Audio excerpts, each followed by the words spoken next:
Bienvenidos a un nuevo episodio de nuestro podcast La Hora del Café, donde hablamos de temas que te inspiran a ser la mejor versión de ti mismo. Así que sírvete una taza de café, encuentra un lugar cómodo y comencemos a crecer juntos en La Hora del Café.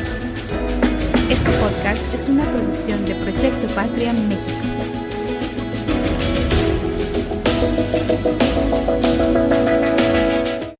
Capítulo 4 del libro Ética a Nicómaco, escrito por el filósofo griego Aristóteles. El placer, control y descontrol. Todos reconocen que el dolor es un mal, y lo que se opone al dolor es el placer. Por eso, aunque puede haber placeres malos, todos incluyen el placer en la trama de la felicidad. El placer se presenta íntimamente asociado a nuestra naturaleza. Por eso los educadores se sirven del placer y del dolor como un timón para dirigir a la infancia. La causa de la conducta animal es simple, pero en el hombre es compleja, pues el deseo y la razón no siempre están de acuerdo. Apetito y razón nos acompañan desde el nacimiento, y son los dos caracteres por los que nos definimos en cuanto a lo natural. Es completamente distinto vivir de acuerdo con la razón o con las pasiones. Por eso, de cara a los hábitos, es importante acostumbrarse a disfrutar con los placeres convenientes. Y tiene una importancia enorme, ya que todos los hombres persiguen lo agradable y rehúyen lo molesto. Por naturaleza se desea el bien, y en contra de la naturaleza y por perversión se desea el mal. La corrupción y la perversión tienen siempre origen en el placer y en el dolor, porque el hombre está hecho de tal manera que lo agradable le parece bueno, y lo más agradable, mejor, mientras que lo penoso parece malo, y lo más penoso, peor. El hombre íntegro se complace en las acciones virtuosas y siente desagrado por las viciosas. Lo mismo que el músico disfruta con las buenas melodías y no soporta las malas. No debemos pasar por alto estas cuestiones, y más si consideramos que se presentan a grandes controversias, pues unos dicen que el bien es el placer y otros, por el contrario, lo consideran vil, pues esclaviza a la mayor parte de los hombres. Eudoxo pensaba que el placer es el bien supremo, porque todos los seres aspiran a él, tanto racionales como irracionales. Además, no se desea con un fin ulterior. Nadie se pregunta con qué fin goza, y ahí se manifiesta que el placer es elegible por sí mismo. Sin embargo, hay placeres que derivan de actividades nobles y otros de vergonzosos orígenes. Y no debemos complacernos en lo vergonzoso, como nadie elegiría vivir con la inteligencia de un niño para disfrutar con lo que disfrutan los niños. Los placeres son malos cuando hacen al hombre brutal o vicioso. Ese peligro es mayor en la juventud, porque el crecimiento pone en ebullición la sensibilidad y en algunos casos produce la tortura de los deseos violentos. También muchas de las cosas por las que merece la pena luchar no son placenteras. Por tanto, ni el placer se identifica con el bien, ni todo placer se debe apetecer. El placer es perfeccionar la actividad, y como la vida es actividad, el deseo universal de placer se manifiesta con el deseo universal de vivir. Cada actividad es intensificada por el placer correspondiente, y por eso sabe más el que se ejercita en algo con placer. Por ejemplo, son mejores científicos y los que disfrutan con la ciencia. Y lo mismo ocurre con los artistas, los arquitectos, etc.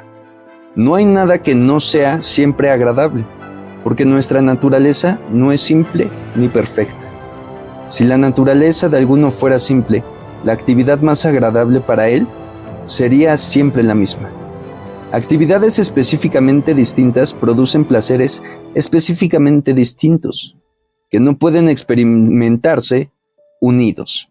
Así, el aficionado a la literatura es incapaz de prestar atención a una conversación si es que está leyendo. De hecho, cuando disfrutamos mucho con algo, no hacemos a la vez otra cosa. Por eso, los que comen golosinas en el teatro lo hacen sobre todo cuando los actores son mediocres. Las acciones humanas pueden ser nobles, vergonzosas o indiferentes, y lo mismo ocurre con los placeres. Pero valoramos los mismos placeres de forma muy diferente, pues las cosas que agradan a unos molestan a otros. En tal caso, la valoración correcta ha de ser la del hombre bueno, y si lo que le parece molesto resulta agradable a alguno de ellos, esto no es de extrañar, pues en los hombres hay muchas corrupciones y vicios. Los animales no son viciosos ni virtuosos, porque no tienen facultad de elegir ni de razonar. Por eso, ser animal no es tan malo como ser vicioso, aunque es más terrible. En el animal no se da la corrupción de la facultad superior, pues carece de ella. Es menos dañina la maldad del que tiene menos capacidad de obrar. Y como la inteligencia confiere al hombre una enorme capacidad de acción, un hombre malo puede hacer 1000 veces más mal que un animal. Si los poderosos, por no haber gustado nunca un placer puro y libre, se entregan a los del cuerpo, no ha de pensar por ello que estos son impreferibles. También los niños creen que lo que a ellos les gusta es lo mejor. Y si las cosas valiosas no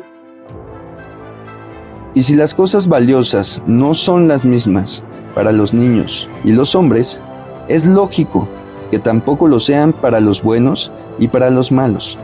Pero el juicio recto sobre el bien y el mal, ya hemos dicho que corresponde al hombre virtuoso. Llamamos templanza el término medio respecto a los placeres, pero conviene precisar que se requiere solo a algunos placeres corporales, en concreto, el tacto y el gusto. Respecto a la comida, la bebida y los placeres sexuales, se puede considerar el gusto como una forma de tacto, y por eso un glotón pedía a los dioses que su gaznate se volviera más largo que el de una grulla, por atribuir al contacto el placer que experimentaba. Por tanto, el más común de todos los sentidos, el que poseen todos los animales, es el que origina la falta de templanza, una falta que se censura con razón, porque se da en nosotros, no por lo que tenemos de hombres, sino de animales. Así pues, complacerse en estas cosas y buscarlas por encima de todo es propio de bestias. Y si alguien viviera solo del sexo, sería absolutamente servil, pues para él no habría diferencia entre haber nacido bestia u hombre. La falta de templanza consiste en buscar el placer donde no se debe, o como no se debe. Es evidente que el exceso en placeres conduce al desenfreno y es censurable.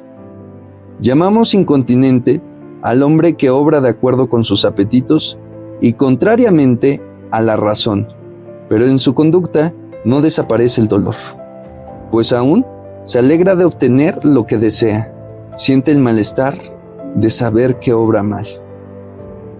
No existen personas que no estimen los placeres porque tal insensibilidad no es humana. Si placentero o fuera completamente lo mismo una cosa que la otra, estaría lejos de ser un hombre. Y no hay nombre para tal defecto, porque no se da casi nunca. El hombre moderado es el término medio entre ambos extremos, pues no se complace en la depravación, sino que le disgusta. La moderación no busca lo que no debe y no hace nada en exceso.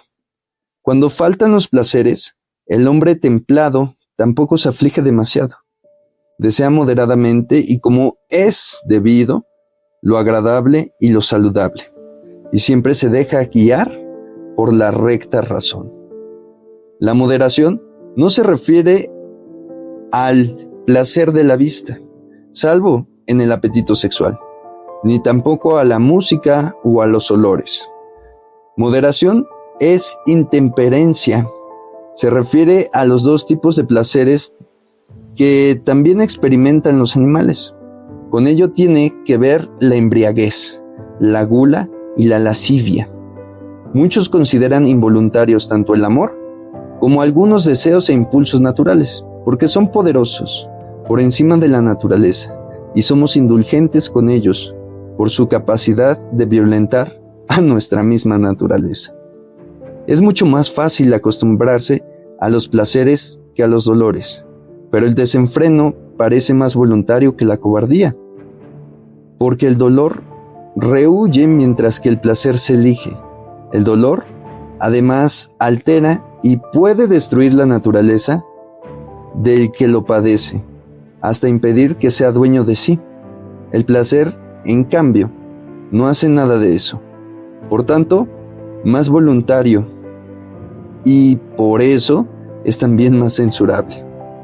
La palabra templanza es muy apropiada, pues hay que templar o frenar todo lo que aspire a cosas feas y pueda desarrollarse mucho. Esa tendencia es propia de los apetitos y también de los niños, porque los niños viven según sus apetitos y en ellos se da por encima de todo deseo de lo agradable. Un deseo que si no se encausa y se somete a la autoridad, llegará demasiado lejos. Pues el deseo de lo placentero es insaciable, y alimentarlo significa reforzar la tendencia congénita a arrinconar al raciocinio. Por eso los apetitos deben ser moderados, pocos y siempre obedientes a la razón. Eso es lo que significa estar encausados y refrenados, y lo mismo que el niño debe vivir de acuerdo con la dirección del perceptor, así los apetitos de acuerdo con la razón.